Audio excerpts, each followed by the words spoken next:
Halo Tribuners, selamat sore dan apa kabar Anda? Senang sekali saya Putri Utami kembali menyapa Anda di Ambon hari ini, edisi Jumat 13 Juni 2025. Di mana selama beberapa menit ke depan, sejumlah informasi terupdate dari Ambon dan sekitarnya akan kami hadirkan ke hadapan Anda. Kita mulai dengan berita pertama. Resah akan aktivitas kapal Andon asal Sulawesi di Pulau Seira, ikhlas mengadu ke DPRD Maluku.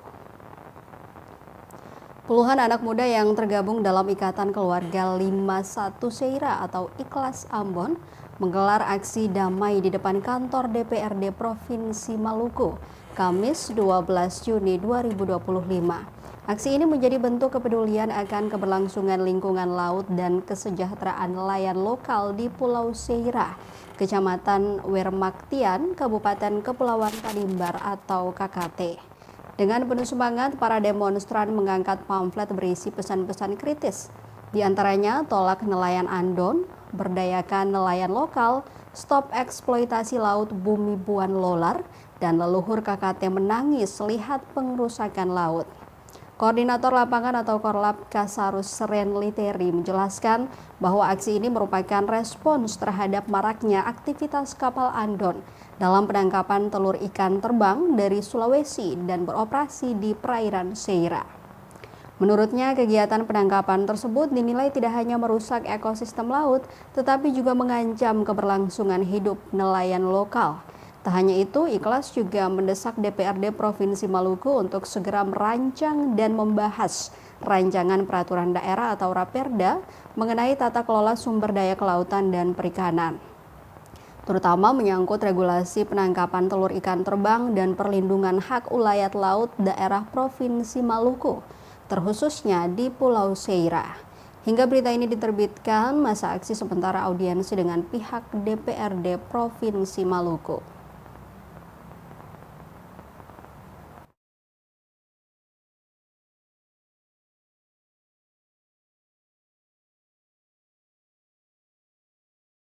Bertujuan untuk kepentingan masyarakat adat, yang mana saat ini masyarakat adat punya hak terabaikan. Adanya motor-motor Andon ini sudah mulai dari tahun 2013 sampai pada tahun 2025, yang mana tidak memberikan kontribusi dan dampak yang baik bagi masyarakat. Oleh karena itu kami memohon dan meminta secepatnya kepada pimpinan legislatif yaitu anggota DPRD Provinsi Maluku untuk merancang yang namanya Raperda, bertujuan untuk apa? Melindungi kepentingan masyarakat yang saat ini terabaikan. Kenapa kami harus datang ke DPRD? Gitu. Karena memang mendesak DPRD untuk bagaimana sama-sama mendesak pemerintah provinsi untuk kemudian dalam hal ini Dinas Kelautan dan Perikanan untuk mencabut izin, perjanjian kerjasama antara pemerintah Provinsi Maluku dan pemerintah Sulawesi. Mengingat apa pertimbangannya, Provinsi Maluku ini adalah provinsi kepulauan yang mayoritas kehidupan masyarakatnya dari laut. Artinya dia memiliki pendapatan sumbangsi, pendapatannya itu dari laut. Oleh negara itu berdasarkan hal ini kami masyarakat Seira mendapatkan peningkatan ekonomi kami dan pendapatan kami itu dari laut, bukan darat. Dengan pertimbangan itu laut kami sedang dikuasai oleh nelayan-nelayan asal Sulawesi. Nah, dengan pertimbangan kenapa kami menolak, karena memang pada dasarnya kondisi daerah kami ada pada kondisi miskin ekstrim. Nah, sehingga pertumbuhan ekonomi di daerah kami itu sangat prihatin. Sehingga kami mengusulkan kepada pemerintah Provinsi Maluku untuk harus mencabut MOU ini supaya kami mengelola hasil alam kami secara mandiri dan teratur dalam hal pemberdayaan masyarakat nelayan lokal di sana. Katong sampaikan ke tentang aspirasi teman semua. Supaya Bapak-Bapak Dewan juga dengar. Katong pun kesal. Karena katong tahu bahwa DPR ini pernah turun. Regulasi-regulasi yang dibuat yang pada akhirnya memburu masyarakat Tanimbar, memburu pendapatan masyarakat ini. Katong sampaikan ke tentang aspirasi teman semua. Supaya Bapak-Bapak Dewan juga dengar. Katong pun kesal. Karena katong tahu bahwa DPR ini pernah turun. Kita kepada rakyat. Ngomong kosong desentralisasi, ngomong kosong otonomi daerah, ngomong kosong Dewan Perwakilan Rakyat. Bapak 12 tahun yang lalu.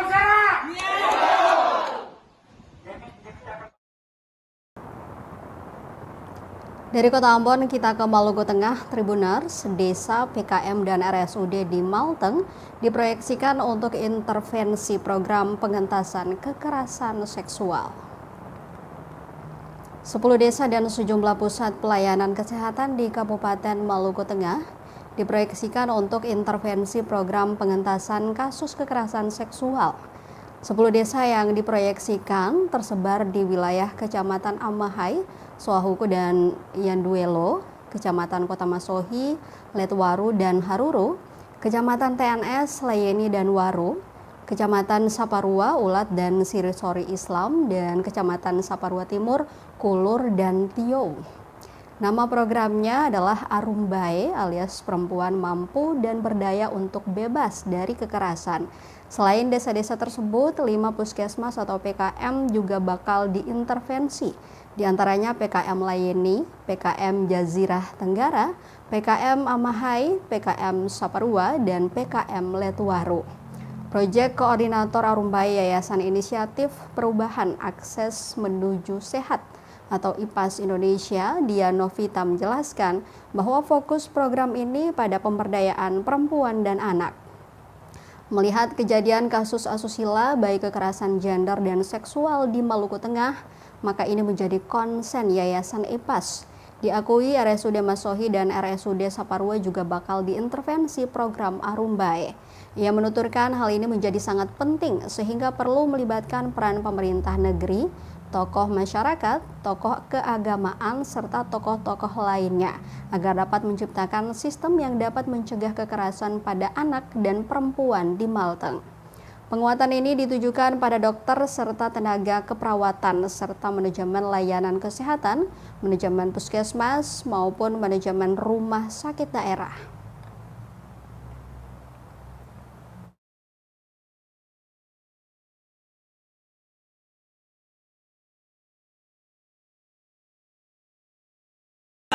Hari ini kami sangat senang sekali karena pemerintah dari Kabupaten Maluku Tengah telah memfasilitasi forum ini ya untuk bersama Yayasan IPAS Indonesia, forum workshop ataupun lokakarya mini penentuan intervensi daerah intervensi ataupun layanan kesehatan yang akan menjadi intervensi program Arumbae.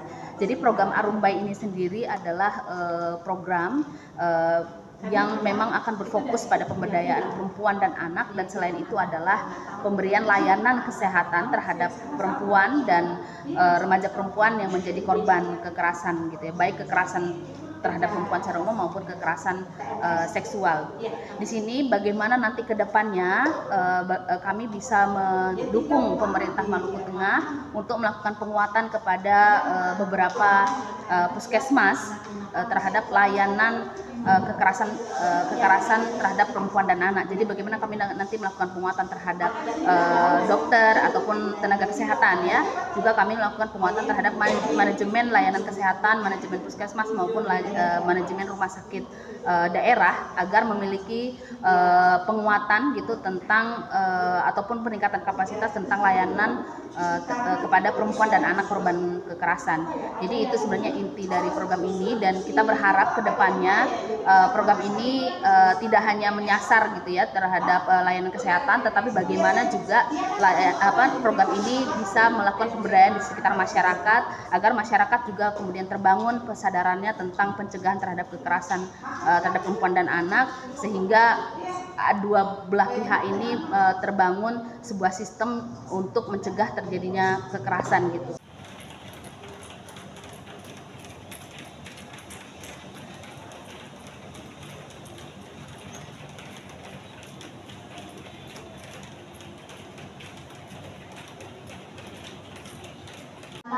Dan kesejahteraannya segini-gininya. Lanjut. Misi kami adalah penguatan sistem kesehatan, penyadaran publik di bidang kesehatan reproduksi, terutama bagi kelompok perempuan usia reproduksi 15-49 tahun, publikasi dan promosi kajian terkini tentang kesehatan reproduksi perempuan.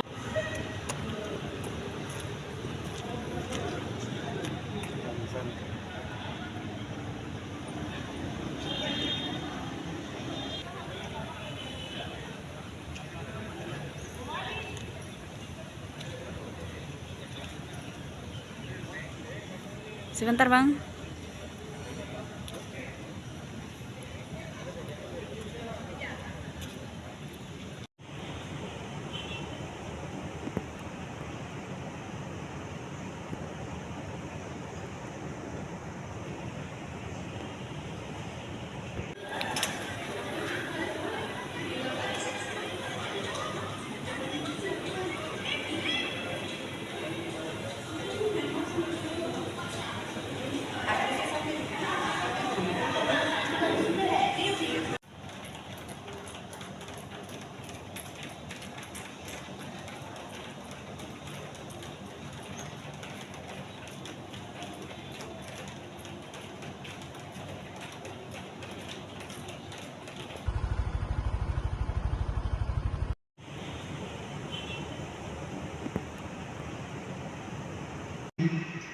Lanjut.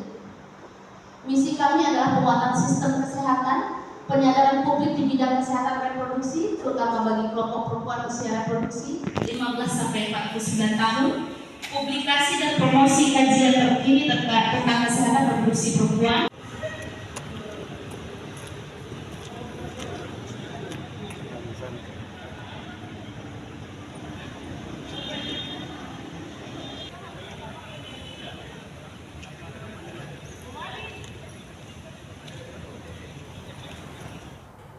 Masih dari Maluku Tengah, Tribuners, prihatin hingga kini kondisi plafon Pasar Binaya Masohi masih bocor. Sungguh prihatin hingga kini kondisi plafon atap Pasar Binaya Masohi, tepatnya di Pasar Sayur, masih bocor. Kebocoran plafon itu telah bertahun-tahun terjadi. Sayangnya pemerintah daerah atau Pemda melalui Dinas Teknis akan tutup mata. Padahal Pasar Binaya Masohi yang berlokasi di Jalan Cengkeh, Kelurahan Namaelo, Kota Masohi, Maluku Tengah itu telah dikunjungi oleh Bupati dan Wakil Bupati Maluku Tengah beberapa kali. 19 April 2025 lalu, Dinas Perindustrian dan Perdagangan atau Disperindak Maluku Tengah juga sudah meninjau serta melakukan penertiban pasar. Pantauan tribunambon.com di lokasi Jumat 13 Juni 2025 sekira pukul 10.05 waktu Indonesia Timur, kebocoran plafon berbahan triplek masih menganga meninggalkan jejak suram. Kondisi sejumlah los juga nampak masih kosong, padahal pedagang telah diarahkan masuk menempati los sayur yang disediakan. Salah seorang pedagang sayur, Mama Win, kepada tribunambon.com mengatakan, ketika hujan tiba, maka air hujan merembes membasahi los dan dagangan yang dijajakan di atas los. Lorong pasar sayur akan basah serta becek tidak nyaman untuk dilalui. Selain itu, lampu di area pasar sayur juga tidak dipasang hingga saat ini, menyebabkan pedagang swadaya menyediakan lampu masing-masing. Selain itu, ia juga mengeluh lantaran saat ini pedagang sudah kembali berjualan di luar pasar. Hal itu menyebabkan sebagian besar los sayur masih kosong. Ia bahkan menyesali tindakan itu karena merasa perlakuan tidak adil. Ia menyebut pedagang lain lebih memilih berjualan di luar area pasar sayur karena lebih laris. Sementara di dalam los pasar tidak banyak pedagang sayur yang menempati, hanya terlihat beberapa pedagang yang bisa dihitung dengan jari. Pedagang lain bahkan telah menambah tinggi los mereka dengan papan dan sekat lainnya. Tentu Mama Win protes dengan hal itu.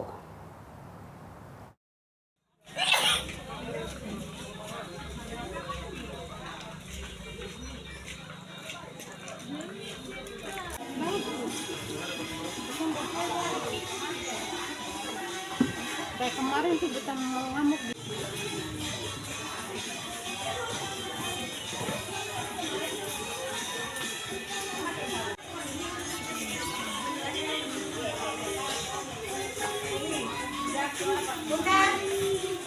Ini tembengan-tembengan yang tinggi-tinggi.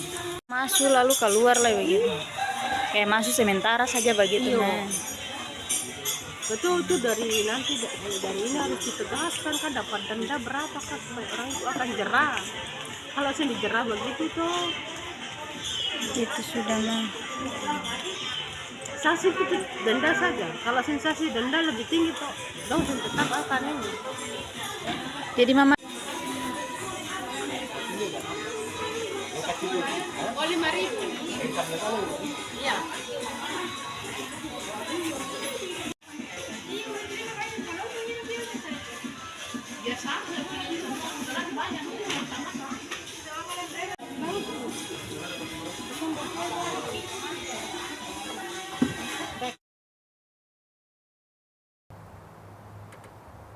Informasi lainnya, Tribuners, segini harga ikan primadona kawalinya di Masohi Rp20.000 per 8 ekor. Ikan primadona orang Maluku kawalinya atau ikan selar dipasarkan Rp20.000 per 8 ekor sedang. Sebagai salah satu ikan penyumbang angka inflasi, rupanya pekan ini terpantau tidak mahal dalam kondisi cuaca yang tidak menentu. Demikian hasil pantauan tribunambon.com di Pasar Binaya Masohi, Maluku Tengah, Jumat 13 Juni 2025 sekira pukul 10.20 waktu Indonesia Timur pagi. Selain ikan selar, ikan momar juga terpantau tidak mahal. Pasalnya dijual pedagang dengan harga Rp20.000 per 7 hingga 8 ekor ikan ukuran sedang. Ikan kembung di Pasar Binaya Masohi juga nampak bersahabat di kantong, dijual pedagang Rp20.000 per 8 ekor ikan sedang. Salah seorang penjual ikan, Mama Nurma, 40 tahun, kepada tribunambon.com mengatakan hasil tangkapan nelayan cukup banyak di hari ini, sehingga harga ikan tidak terlalu mahal dibanding 2 pekan sebelumnya. Wanita 4 anak itu memasok ikan selar dari nelayan di Airalesane, Kota Masohi, dengan harga Rp900.000 per parteng atau loyang. Untuk ikan momar sendiri hari ini belum masuk. Ia juga mengaku faktor cuaca yang bersahabat sehari kemarin membuat tangkapan nelayan cukup banyak. Selain dari Aira, ia turut menjelaskan bahwa ikan-ikan yang dijual di area pasar ikan ini dipasok dari berbagai daerah seperti diantaranya daerah Tehuru, daerah Tanjung di negeri Sepa, hingga ikan hasil tangkapan nelayan asal Kota Masohi sendiri.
Wartawan. Wartawan.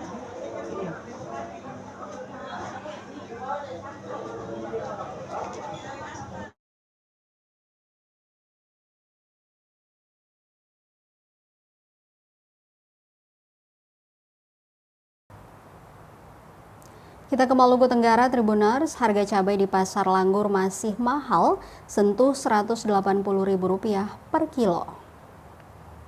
Harga cabai di Pasar Langgur, Kabupaten Maluku Tenggara atau Malra, Provinsi Maluku masih saja mahal.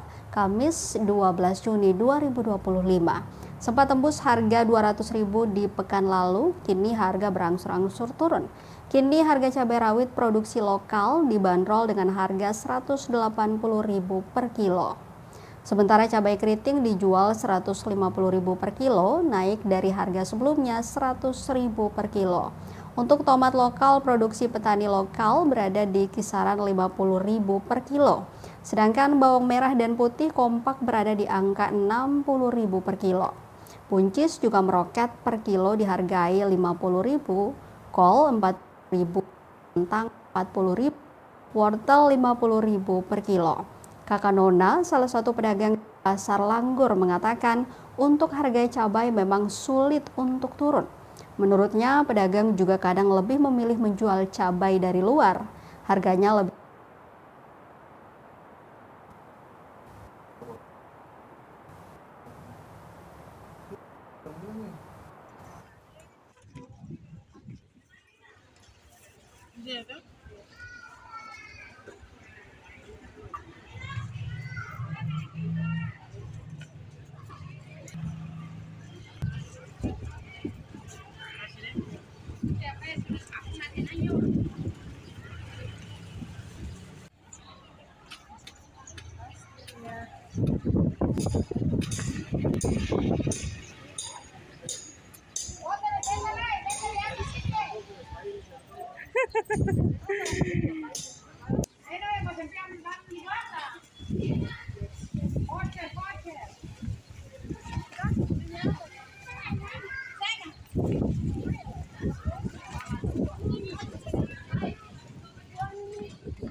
Kita beralih ke informasi lain. Tribuners, pernah jadi tempat perhelatan MetiK 2022, Pantai Ngiar Warat kini tak terurus.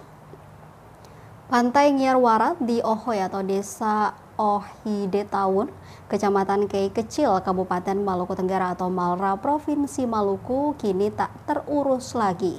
Padahal destinasi wisata yang pernah didapuk menjadi pusat perhelatan acara Puncak Festival Pesona MetiK atau FPMK 2022 yang dihadiri oleh Pasha Ungu hingga musisi Rekairas Muhammad juga Deddy Mizwar, digadang-gadang bakal jadi ikon baru pariwisata Malra. Bahkan dengan ambisius Pemkab Malra menggelontorkan uang pinjaman dari PT SMI sebesar 14 miliar rupiah untuk membangun ruas jalan Ohidetaun Ngiar Warat. Namun tak nampak pengelolaan berkelanjutan oleh Pemkab di bawah dinas teknis terkait. Berdasarkan pantauan tribunambon.com, Jumat 13 Juni 2025 siang, area depan pantai nampak dipenuhi semak belukar. Bekas pohon tumbang juga terlihat di salah satu sisi pantai. Sedangkan sejumlah bekas lapak jualan warga lapuk hingga roboh berantakan lantaran lama tak digunakan. Sementara itu, lebih dari 200 meter ke dalam pantai terlihat aktivitas pembersihan yang dilakukan dadakan oleh salah satu instansi pemerintah. Pasalnya, dari informasi flyer yang beredar dari Dinas Pariwisata Malra, Ngiar Warat bakal menjadi titik labuh dari Sail to Indonesia yang bakal dihelat pada 21 hingga 27 Juli mendatang. Sedangkan beberapa meter ke arah pantai terlihat panggung FPMK hanya tinggal jajaran tiang-tiang penyangga. Lantai panggung berbahan papan juga sudah kosong. Semi, salah satu warga Ohaider Town mengatakan semenjak pantai ini dibangun dan digunakan untuk acara FPMK 2022 di Hil Pembangunan Infrastruktur. Dikatakan biasanya ada 1 atau 2 orang yang berwisata ke Ngiar Warat, itu pun hanya sesekali.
Kita ke berita terakhir, Tribuners. 4 hari tak diangkut, sampah menumpuk di Pasar Marentual ganggu kenyamanan warga.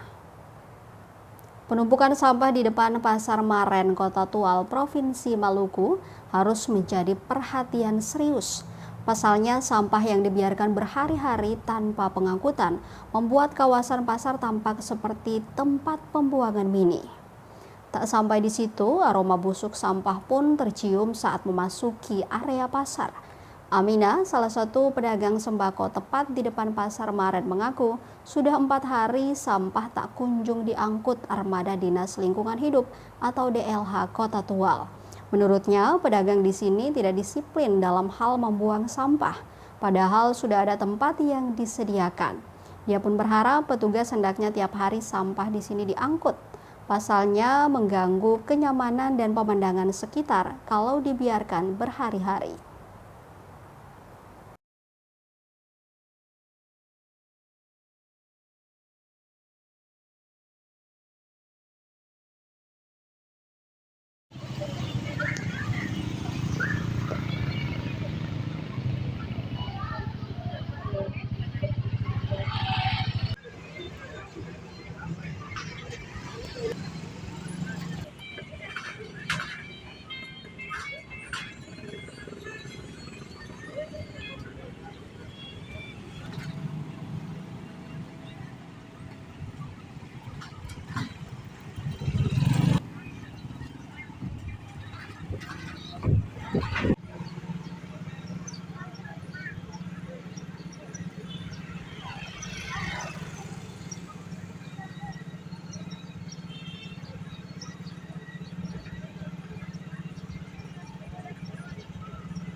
Tribuners, informasi tadi sekaligus mengakhiri perjumpaan kita di Ambon hari ini.